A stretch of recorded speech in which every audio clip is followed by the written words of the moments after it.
Natura, Marfrig, Pão de Açúcar e outras. O mercado sempre reage a notícias de empresa vendendo partes de si mesma para tentar resolver alguma situação de endividamento, alavancagem, caixa. Parece muito técnico? A gente trouxe hoje um especialista em reestruturação de empresas para analisar casos específicos que estão mexendo com a Bolsa de Valores.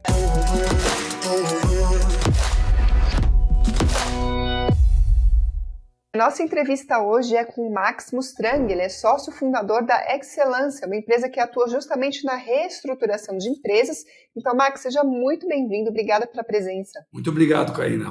Vamos lá, então. A gente vai falar especificamente desses casos aí que a gente trouxe para ilustrar, e claro, Natura, Marfrig e Pão de Açúcar, mas antes da gente chegar lá, antes de falar de cada empresa aí especificamente, eu gostaria de conversar primeiro de uma forma mais geral sobre essa operação aí de vender ativos ou vender parte do negócio, ou como a gente diz, a empresa vender parte dela mesma. Gostaria de ouvir, na sua análise, por que fazer isso e quais os riscos de uma operação como essa, claro, dependendo da situação, enfim, mas tendo como pano de fundo essas empresas que a gente está citando aqui. É até engraçado que a gente vai falar da Marfrig e da Minerva, mas é como se a gente estivesse falando de um abatedouro de empresa, né?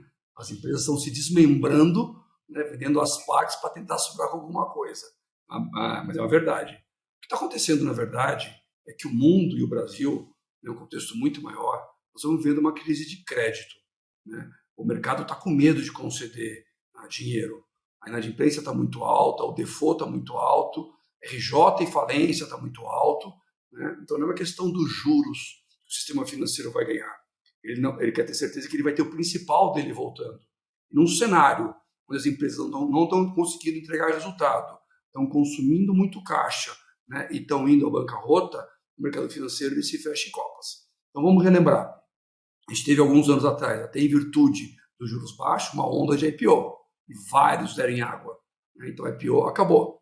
M&A também naquela fase do boom, vão fazer fusões e aquisições, vão tentar ver se também deram muitas em água, também acabou. Aí veio a fase do LCI, do LCA, né, do CRI, do CRA, o brinco do CRA, CRI vai, né, tem várias coisas, também foi embora.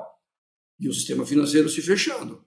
Aí você teve o evento da Americanas, Light, Oi, né, e vamos ao Grupo Petrópolis, a Grupo DOC, tivemos diversas RJs no começo do ano, até maio, não a totalidade, mas o grande volume, quase 100 bilhões de reais foram embora em default em RJs, né, inadimplência de empresas, inadimplência de pessoas jurídicas, de micro a grandes, nós estamos falando de quase 270 milhões de reais também no primeiro semestre.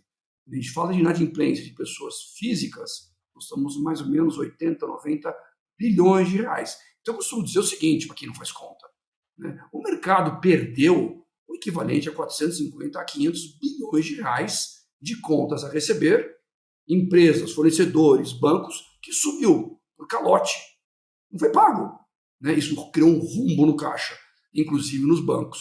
Né? Aí você fala, mas está tendo Desenrola, né, o programa do governo. O Desenrola conseguiu até agora, tadinho, malemar 8, 10 bilhões de reais. O que é 8, 10 bilhões de reais em 500 bilhões? É nada. E o pior, né, quem participa do programa Desenrola, isso já é conhecido por histórico, em 1, 2 meses volta a inadimplir novamente. Os bancos já sabem disso. Né? Eles são os primeiros a inadimplir, ou seja, é um programa que não tem efeito nem de curto prazo. Isso eu volto ao ponto inicial. Então o mercado financeiro se fecha porque ele não quer emprestar dinheiro, porque ele sabe que ele não vai conseguir. Então ele começa a exigir condições muito mais difíceis para emprestar, ele quer garantia real, ele não quer mais aval, né? Sendo que grande parte das empresas já deram suas garantias reais ao longo dos anos para conseguir financiamento, então não sobra muito mais do que você dá para conseguir financiamento. Então a gente fala que a porta da entrada do crédito ela fecha muito, ela se restringe muito a quem você realmente consegue, você vai dar para grandes grupos com grandes condições. Aí você começa a ver, Itaú, Santander, falar que a qualidade da inadimplência está melhorando na leitura do trimestre. É evidente. Você fecha a porta, você entre quem você vai conseguir crédito, a tua qualidade de crédito tem que melhorar, ou você está falando besteira. Agora, por consequência, como você começa a entregar muito menos crédito, você qualifica menos empresas para crédito, ou pessoas físicas, o que você começa a ver? a inadimplência da pessoa jurídica, da pessoa física explodindo, cartão de crédito, cheque, tudo mais que a gente está vendo, e a RJ e a falência entrando mar adentro. Porque essas empresas não têm mais onde buscar dinheiro, são obrigadas a pedir a proteção jurídica. E aí aparece o novo instrumento, que está entrando em moda com muito cuidado, que o ano passado foi a debenture, e eu avisava, cuidado, performance do passado não é performance do futuro, e muita empresa fazendo água está pegando dinheiro para pôr na dívida, não é para fazer crescimento.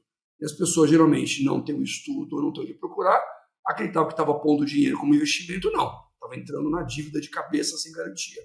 E agora vem o instrumento do CRI e do LCI, né, Fundos de Investimento Imobiliário.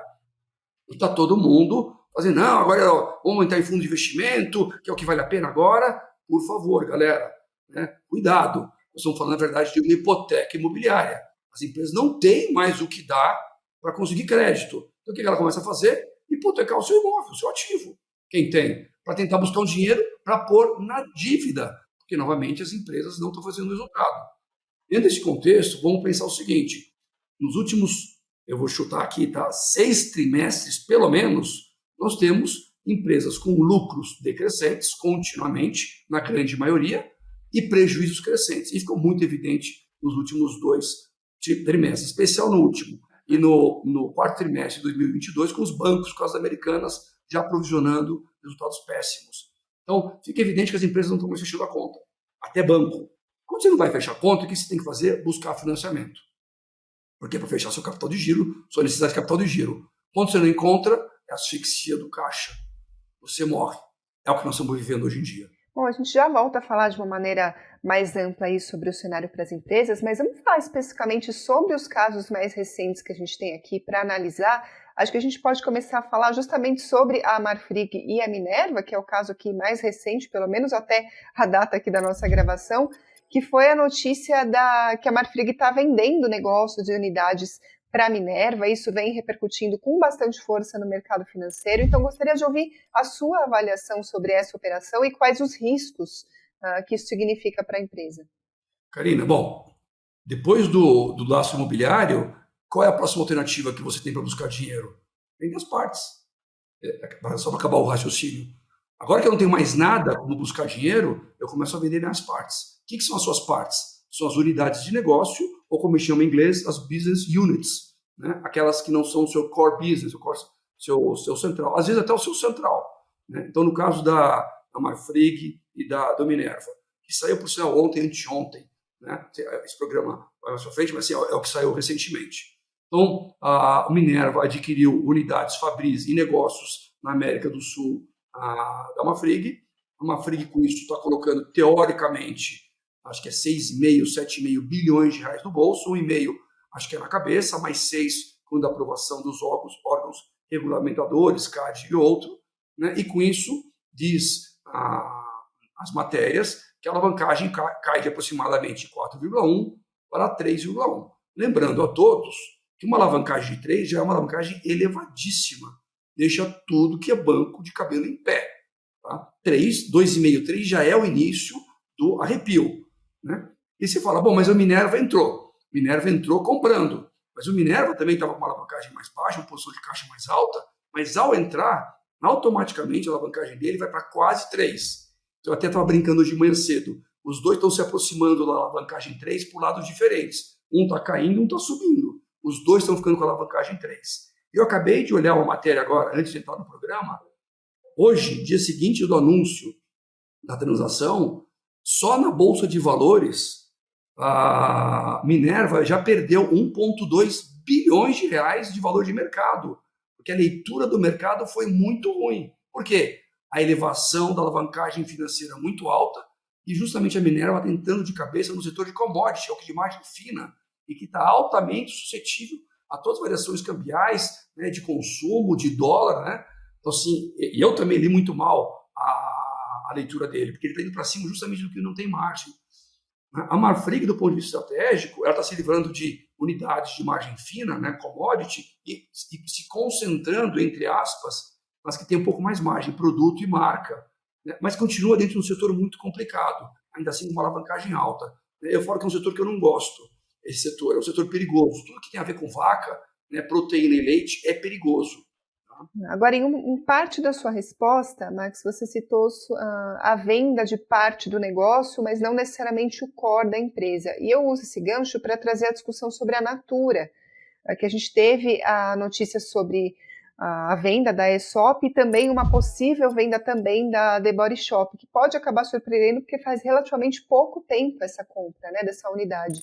Então, eu gostaria de ouvir a sua avaliação sobre isso, porque não é necessariamente a venda de unidades Fabris da própria Natura, mas de negócios aí correlatos, de marcas que a empresa tinha comprado. Então, vale a mesma análise? Como que é o cenário na sua avaliação? Essa análise ela é diferente, né? Acho que dos 3 casos que a gente vai apresentar, Marfrig e Minerva está para um lado, e teoricamente é negócio correlacionado, né? A Minerva compra um negócio de valor agregado baixo, tá? Geralmente o que a gente está falando é de venda de negócio de valor agregado alto, é o que tem valor, né? Então, no caso da Natura, o negócio dela que dava mais retorno, conhecidamente por resultado, é a Aesop. De todos, assim, entre aspas, como rentabilidade, a Aesop era a joia da coroa, e foi que ela pôs à venda. Num momento de crise, né, você tende a colocar o teu ativo de valor à venda para ele não ser muito depreciado. Você pega um ativo de baixo valor, aí sim, na crise, é que vão te pagar o preço na bacia das almas. Às vezes não vale a pena, você por efeito caixa. Né? Então a Natura vendeu a Aesop, colocou o dinheiro no caixa, desalavancou um pouco a sua alavancagem financeira, ela tem uma alavancagem ainda, né? Só que ela perdeu justamente o negócio que trazia rentabilidade para ela. Então o que sobra, cai a rentabilidade. Agora, o que acontece? No último trimestre ela apresentou um resultado de 732 milhões de reais de prejuízo, se eu não me engano, piorando em muito o resultado do último trimestre equivalente. Ou seja, ela não só não melhora, mas ela piora mais ainda. Né? Mostra que ela jogou fora uma joia da coroa e o que sobrou deu um desastre. Ela não conseguiu fazer reestruturação. Então mostra que a situação é muito perigosa. E aí o que significa isso? Qual é o perigo para ela? Ela perdeu uma boia, algo que sustentava o negócio dela do ponto de vista de rentabilidade e geração de caixa, e o resto que ela ficou, eu brinco que é uma boia furada. Então ela afastou por um tempo o risco da alavancagem financeira, do default, pelo dinheiro que entrou, mas o que sobrou continua comendo capital de giro e pedindo financiamento. É uma questão de tempo dela voltar novamente a uma alavancagem alta. E aí você já vê logo em seguida ela pensando em fazer a venda do The Body Shop. Evidentemente, eles estão percebendo que o buraco é maior, o ralo é muito grande, né? Então, que vai voltar novamente a alavancagem. Então, eles pegam um outro negócio que também tem valor, não tão grande, para vender e monetizar. Aí você fala, por que não a Avon? Porque de todos os negócios que a Avon comprou, era o pior de todos. Quando a Natura comprou a Avon já era uma empresa extremamente endividada, alavancada, com déficit gigantesco. Não deu nem para entender porque ela comprou, evidentemente que dá. Ela quis fazer uma consolidação do principal mercado que ela tinha, que era o Brasil. Isso pela culatra, né? Porque a Avon é uma empresa de produtos e margens baratas. Né? Um canal de qualidade, canal de venda, qualidade totalmente diferente da Natura. Né? Então, você mistura até o tipo de revendedora comercial, eu trabalhei na Natura, né? Diferente aonde você entra. Então, não funcionou. Então, você vê uma empresa ali tentando vender as suas melhores partes para tentar desalavancar, só que o que está sobrando, em vez de melhorar o resultado, de ajudar a gerar resultado, para subir, tá? Mas afundando mais. Perfeito. Agora, para finalizar aqui esse trio de análises que a gente está fazendo, o Pão de Açúcar, né? A gente está acompanhando notícias sobre vendas de ativos imobiliários. A gente publicou, inclusive, recentemente uma matéria no investnews.com.br justamente sobre a alavancagem, o endividamento das empresas, e um levantamento feito para a gente pelo investing.com mostra a relação entre a dívida e o EBITDA das empresas, e dá para ver que o Grupo Pão de Açúcar é uma das empresas mais endividadas entre aquelas que fazem parte do Ibovespa. Então, gostaria de ouvir a sua análise justamente sobre esse endividamento na comparação com as demais e como que uma venda de ativos pode ajudar no curto prazo, mas em algum momento acabar sendo mais preocupante mais para frente. Karina, como você sabe, né, eu sou um reestruturador de empresa, então eu olho o mercado como um todo até para me informar e poder atuar junto aos meus pacientes, mas eu não fico analisando, às vezes, todo mundo. Você podia me informar qual é a alavancagem de Pão de Açúcar que vocês têm no site de vocês? Em 2022 estava em 8,9%, 2023 14,3%. Nossa Senhora! Se a gente pensar, vamos fazer o equivalente, que ontem, a 2-3 milhas, pediu RJ por 13 de alavancagem, 13, né? Nós estamos falando de um GPA com 14, não preciso falar muita coisa, né? Agora, precisamos subir o degrau. Não estamos falando só de GPA, nós estamos falando do Cassino. O Cassino é o controlador de GPA. E o Cassino está quase quebrado na França. O Cassino está quase numa RJ, ele está numa pré-RJ, né, sob uma tutela lá, eu chamaria no Brasil o equivalente a quase uma recuperação extrajudicial sobre a tutela do judiciário, enquanto ele está negociando com alguns credores e potenciais investidores para ver se ele consegue achar uma equação, né, para não ter que entrar num Chapter 11 ou numa RJ. Né? Então ele está desesperado vendendo as partes, esse sim, Cassino, vendendo as partes, quartejando o organismo para tentar fazer caixa e colocar para dentro. E recentemente eles venderam quem? O Êxito, na Colômbia, né? Que é um grupo de supermercados bons, né? Que até saiu bastante no noticiário, colocaram um bom dinheiro para o caixa e agora está uma disputa, né? Entre o próprio GPA e o Cassino para onde vai o recurso. Porque, teoricamente, é uma certa disputa ali, né? Na América Latina, etc. Eu não conheço o detalhe, mas eu sei que tem. Os dois estão precisando de dinheiro. Dinheiro, nesse momento, é oxigênio para o organismo. É o combustível no avião, é o que mantém ele voando. Na hora que acabar, ele cai. É a mesma coisa. Bom, o que o GPA está fazendo? Então, nós tivemos o Êxito sendo vendido, essa disputa financeira para onde o dinheiro vai, porque os dois estão precisando de dinheiro para manter o avião no ar, e agora a gente começa a ver a questão do Pão de Açúcar, a venda da sede, né, um terreno no Rio de Janeiro, outros ativos imobiliários, né, a sales leaseback de outras operações, né, e nada mais é do que você monetizar seus ativos de uma maneira definitiva ou intermediária, para você pôr dinheiro no caixa e buy time, né, comprar tempo para você reestruturar a sua operação, ganhar margem e conseguir novamente crescer. Mas o que a gente está percebendo hoje em dia é que, apesar da grande maioria das empresas estarem agora nesse esforço, eu diria, quando você vê a luz do fim do túnel na UTI, ou já dentro da cova, você começa a vender partes para justamente buy time para ter tempo de recuperar.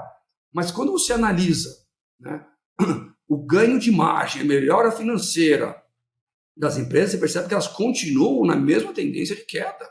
Elas só monetizaram o ativo para o caixa, reduziram a alavancagem, e ao continuar a fazer prejuízo, continuam tomando mais dinheiro, precisando se alavancando mais. Ou seja, eu brinco, né? É como se estivesse passando uma jiboia no pescoço. Uma hora ela aperta. Né? Então, o grupo de Pão de Açúcar é a mesma maneira. Continua com prejuízo acumulados crescentes, assim como a Natura, só está se vendendo ativo, conseguindo melhorar a alavancagem temporariamente, empurrando a linha de chegada para longe, mas continua afundando. Ou seja, daqui a pouco a linha volta novamente. Se não trabalhar rentabilidade com o ciclo financeiro, não tem como sair do buraco. E as empresas não estão sabendo fazer isso. Marcos, agora durante a nossa conversa eu estou tentando puxar aqui algum exemplo em que a empresa vende parte de si mesma, vende ativos e sai bem sucedida. E aí o primeiro exemplo que me veio na cabeça aqui, então eu vou pedir sua ajuda justamente para tentar desemaranhar esse nó aqui na minha cabeça, foi o seguinte: lá no começo, quando a Oi estava no início, ou pelo menos no meio do primeiro processo de recuperação judicial, ela anunciou ali que iria vender diversos ativos para as concorrentes, focar no negócio de fibra ótica, ficar menor, ficar mais eficiente. O mercado gostou, foi bem recebido. Quando acabou todo esse processo, aconteceu o que a gente já sabe: uma nova recuperação judicial. Então, a minha tentativa de pensar num exemplo positivo aparentemente foi frustrada, então gostaria de ouvir, de contar com a sua ajuda, justamente para saber isso. É sempre mal sucedida essa tentativa de vender parte do negócio? Karina, não é sempre, mas é a maioria, né? As pessoas falam, nossa, como ser otimista. Eu falo assim, eu não sou otimista, eu sou realista, eu trabalho com dados e fatos. Quem discuta dados e fatos comigo, que a gente discute, não tem problema. E realmente a maioria dos casos dá em água. Né? Você falou muito bem, lembrou, a Oi, quando ela entrou no RJ, a ideia era vender o filé mignon, vender o filé mignon e a picanha, né, e reestruturar o resto para tentar sair. Que nem a Natura, que nem o Grupo Pão de Açúcar. Né? Só que os executivos, os acionistas controladores, né, é uma coisa de louco, eles não conseguem mudar o status quo, eles continuam fazendo mais do mesmo. É uma dificuldade em mexer no que vinha acontecendo até hoje, e eu falo que te trouxe até aqui não vai te levar para lá. Você não faz omelete sem quebrar ovo, mas ninguém quer mexer nada, quer todo mundo manter como estava, como se tivesse tudo direito. Né? E aí depois de 5 anos de RJ, com diversas postergações, jogos jurídicos, reassembleias, né, reomologações, ela conseguiu cruzar a linha de chegada dos 5 anos da primeira assembleia homologada, que é uma das regras para você fazer o que a gente chama no mercado, é uma piada, tá? RJ da RJ. Absurdo. Né? Você já deu um haircut lá atrás, enrolou todo mundo, e aí você dá um novo haircut de novo daqui a 5 anos. Que é o que a Oi está fazendo, basicamente. Né? E vários dos credores, inclusive, foram convertidos para investidores, para acionistas, através da sua dívida. E agora ele fica na encruzilhada, né? Porque se ele negar, agora ele é da própria empresa, ele já não é mais credor, ele virou agora investidor. Uma situação muito complicada, né? A gente vê lá, a gente vê tudo. Então, em geral, e eu vou te dizer, né, estava falando agora com um acionista de uma empresa que eu arrumo, que eu chamo de paciente, eu não chamo de cliente, né? Porque são pacientes terminais. E eu brinco que o principal motivo de toda empresa estar no seu problema são os controladores, os acionistas controladores e os executivos pelo sistema sentido. Né? Uma vez que você arranca isso fora, é o A do Pareto, fica tão mais fácil você arrumar o problema da empresa de fato. Né? Mas o que acontece na maioria dos casos? Não existe troca de controlador, de acionista e executivo. Quando muito executivo, que é o índio mais fraco na cadeia.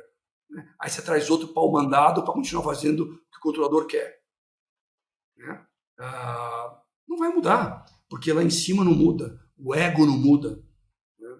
Brinox, que saiu ontem, né? O caso da Brinox pedindo RJ. Eu fui procurado pela Brinox no ano passado. Conversei com o pessoal do fundo Private Equity, o presidente, com o CFO, tivemos várias rodadas, gastei um tempão meu. No final não quiseram, acharam que não precisavam, já estavam num problema desesperador. Né? Desesperador. Me pediram RJ ontem também, uma situação. Fizeram um plano de mudança de fábrica terrível, né? Assim, terrível. Então, o problema do ser humano, muitas vezes. É a pecinha, é impressionante. E por isso que no meu modelo, se você não tirar a pecinha fora, entrar e assumir, a coisa não funciona. Agora, Max, se o mercado de crédito está difícil, se a gente vive, como você definiu no começo da conversa, uma certa crise de crédito para as empresas, mas ao mesmo tempo a venda de ativos da maneira como a gente está citando aqui não é uma alternativa que geralmente resulta em sucesso, como que fica para uma empresa que já está alavancada, que não vai ter facilidade para emitir uma dívida, por exemplo, ela não tem essas portas abertas dessa maneira, mas ela precisa de recursos. Então, e aí? Você quer que eu entregue o meu jogo? Você quer que eu entregue como é que eu faço? Mas é uma ótima pergunta, tá? Ótima pergunta. Eu vou responder ela por cima. Os executivos e os controladores do dia a dia vivem em empresas ou que estavam, ou que estavam. Eu brinco que são aviões que estão a 40 mil metros de altura, tomando uísque, né? num tempo bom. Então, o que eles olham no dia a dia? É o DRE, né? É o resultado, o income statement, né? Receita, custos, despesas, né? EBIT, taxa, receita financeira, despesa financeira, imposto de renda, lucro, prejuízo. É isso que ele vive. 1 mais 1, 2, o mundo contábil. O mundo contábil existe. Né? O mundo contábil existe para bookkeeping e para algumas apurações de custeio para precificação. Basicamente é isso. Uma empresa, quando está quebrando, e eu brinco, é quando o avião está embicando para o solo, né? E aí você não tem paraquedas, você não tem o dinheiro para colocar o combustível no tanque, o motor está falhando, né? Você não tem ajuda, porque você vive o mundo do caixa. E a maioria dessas pessoas, né? Pessoas, quando eu digo lá o top management, não estou falando para baixo, os índios, eles não sabem viver sem caixa, porque eles take for granted que tem dinheiro. Me pede de lá, pega do caixa, ou levanto a mão, vem um banco, amigo, me empresta dinheiro, financia, eu ponho no caixa e rodo, mesmo que com ineficiência. Então eles take for granted isso. Quando você está quebrando, né, você tem que priorizar o caixa, não a rentabilidade. E gerenciar com cabeça de caixa é paradoxal, é totalmente diferente de gerenciar com resultado. E por que eu estou falando isso? Porque você não pensa mais em DRE, não que você não pense, é importante, ele não é mais primário, é secundário. Você pensa com ciclo financeiro. Tá? A cabeça sua é totalmente ciclo financeiro. Né? Estoques, prazo de pagamento, prazo de recebimento, necessidade de capital de giro, né? Como é que eu faço para otimizar essa brincadeira para reduzir a minha necessidade de capital de giro? O nome fala, NCG, é o que falta no dia a dia, eu tenho que buscar no mercado financeiro para fechar a conta, para girar, né, a bicicleta do caixa. E justamente o que você mais vê nesse momento são empresas que não só não fazem o certo, mas pioram. Começam a dar desconto para aumentar a venda, né, para tentar gerar recebível, para descontar, para falar assim, isso vira caixa, fazer um caixa de péssima qualidade. Quando ele faz isso, ele aumenta a necessidade de capital de giro. É quem não sabe fazer a conta. Então, todo o segredo está em como você gerencia o dia a dia da NCG. E aí tem que ter experiência prática, tanto do dia a dia operacional, quanto do dia a dia do mercado financeiro. Por quê?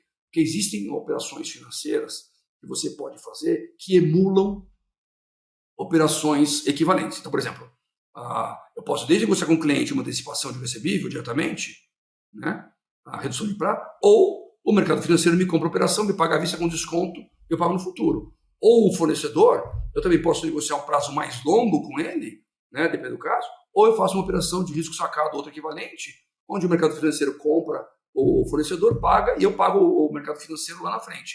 Então, eu simulo o encurtar e o alongar. Depois trabalhar a eficiência do estoque e da fábrica. Estou te dando vários segredos, mas no meio disso tudo tem uma coisa chamada rentabilidade. Se eu jogar a rentabilidade fora, eu pioro a NCG. Né? A rentabilidade não está na fórmula do ciclo financeiro. O que as pessoas não entendem é que ela afeta diretamente o ciclo financeiro. Então, um grande segredo está na operação do ciclo financeiro. Um grande segredo da NCG. Ou seja, a empresa não morre de resultado, ela morre de caixa. Sempre, né? Então já falamos, então vamos dar um exemplo. Vamos supor, para tornar mais fácil. Eu ou você, a gente tem a gente está no nosso dia a dia, a gente ganha bem, no final do dia sobra dinheiro, né? Nós estamos tranquilos. A gente vai lá e compra um baita carro importado, compra um apartamento, compra um iate, financia. Né? Não, estou bem e vou embora. Só que você calcula mal os encaixes de caixa e pagamento com a tua entrada. Você ficou desempregado, aconteceu alguma coisa, você não tem o estoque suficiente, você dá default, você não consegue pagar. Então, você ganhava bem, você tem saldo, mas o que você tem que pagar é muito maior do que você tem de sobra embaixo. Você quebra um pedido à falência. Então, você tem empresa rentável que quebra por caixa, porque ela faz um investimento enorme, ou ela faz uma compra de uma empresa, ela tem um fluxo de pagamento, financiamento de banco, e o que ela gera no dia a dia, mais do que ela tinha de caixa, não é suficiente para pagar o que ela se comprometeu no futuro. Ela quebra, mesmo sendo uma empresa que gera caixa. Né? Novamente, cash is king. Né? As empresas morrem por caixa, elas não morrem por resultado financeiro. Elas só vão descobrir isso na hora do leito da morte. Perfeito, Max. As perguntas que eu tinha para fazer eu já fiz, mas tem alguma que eu deixei de fora, algum assunto que você acha importante trazer aqui para a conversa? Por favor, fica à vontade. Essa tua pergunta foi ótima, que você pegou um dos meus segredos. Né? Agora, é que não tem a ver diretamente com o teu ponto, né? Mas um dos grandes segredos disso tudo aqui, quando você fala, né, do ciclo financeiro, né, que as pessoas não entendem é que elas têm que cercar de boas pessoas, de bons profissionais. Né? E o que muitas vezes a gente encontra nas empresas que a gente entra são controladores, executivos e acionistas cercados de yes-men. Né? É todo mundo ali, evidentemente, precisa garantir a sua sobrevida, ninguém vai bater de frente com quem está mandando, a empresa está indo para o buraco, mas ninguém fala nada, né? E a empresa vai para o buraco. Né? O que você precisa criar uma cultura, né, onde as pessoas se sintam à vontade de poder questionar, falar não, etc., até para te alertar que você está indo para o barranco, né, você possa escutar e falar, opa, vamos mudar a direção do barco. Né? E isso é muito importante. E a meritocracia, saber reconhecer isso, é o que não existe hoje em dia no mercado. Max, mais uma vez agradeço pela entrevista, pela disponibilidade. Fica até uma próxima pauta sobre casos, exemplos positivos, quem sabe. Deixa aqui nos comentários, pessoal, se vocês quiserem essa parte 2, com exemplos positivos das empresas que fizeram aí essas operações e se deram bem no final. Você me disse que tem alguns exemplos raros, mas tem, é isso? Tem exemplos raros, sim. Mas o meu foco é estudar, né, as falhas. Por que falhou? Mas tem exemplo positivo, sim. Tá certo, Max. Até a próxima. Obrigada. Obrigado a você, Karina.